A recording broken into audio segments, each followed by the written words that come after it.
જે કથા લેવા માટે દેવતાઓ એટલા તલ પાપડ થાય, ઈ કથા દેવતાઓને નથી મળી ને ઈ કથા જો આપણને મળતી હોય ને આપણે સાંભળીએ નહીં તો આપણાથી અભાગ્યો માણા બીજો કોણ હોય બાપ? હે?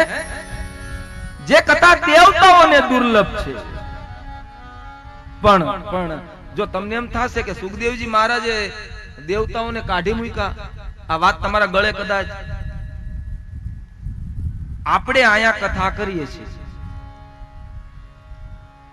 પાછળથી કોઈ આવી અને પાછળ સાંભળવા બેસી જાય તો હું કે તમે આપણે એને ના પાડી શકીએ?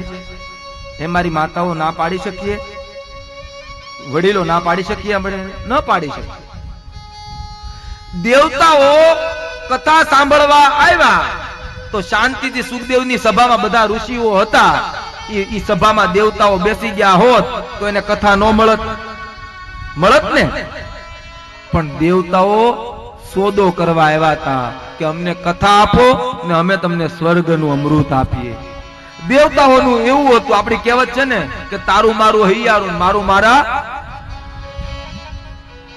સુખદેવજી મહારાજ દેવતાઓમાં પાત્રતા ન હતી ને બાપ, એટલે સુખદેવજીએ દેવતાઓને કથા આપી નથી. એટલે આની ઉપર એમ કે કથા છે ને જેને તેને ન અપાય. કથા માટે પાત્રતા જોઈએ, કથા માટે લાયકાત જોઈએ. ફૂટેલો ઘડો હોય એમાં પાણી ભરાય કે ન ભરાય?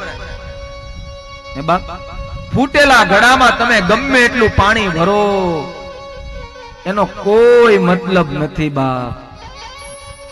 આ તો બધી પાત્ર વાળાની. અરે તમે તો મારા બાપ ખેડૂતના દીકરા છો. ફળદ્રુપ જમીન હોય ને એમાં જ વવાય. હાવ ખારો પાટ હોય ત્યાં તમે વાવીને તમે શું કરવાના? વવાય? હે મારા વાવો છો તમે? ખારા પાટમાં વાવો છો? ખારા પાટમાં વાવીને તમે શું કરશો?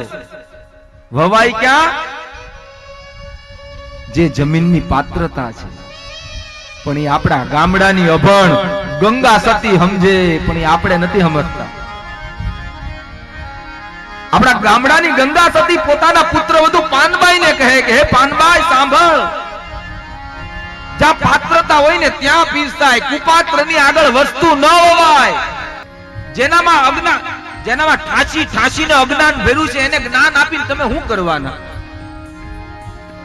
જેને ઘણીવાર ઘણા તમે એમ કહો ને કે ભાઈ સર આ બધી મને ખબર છે,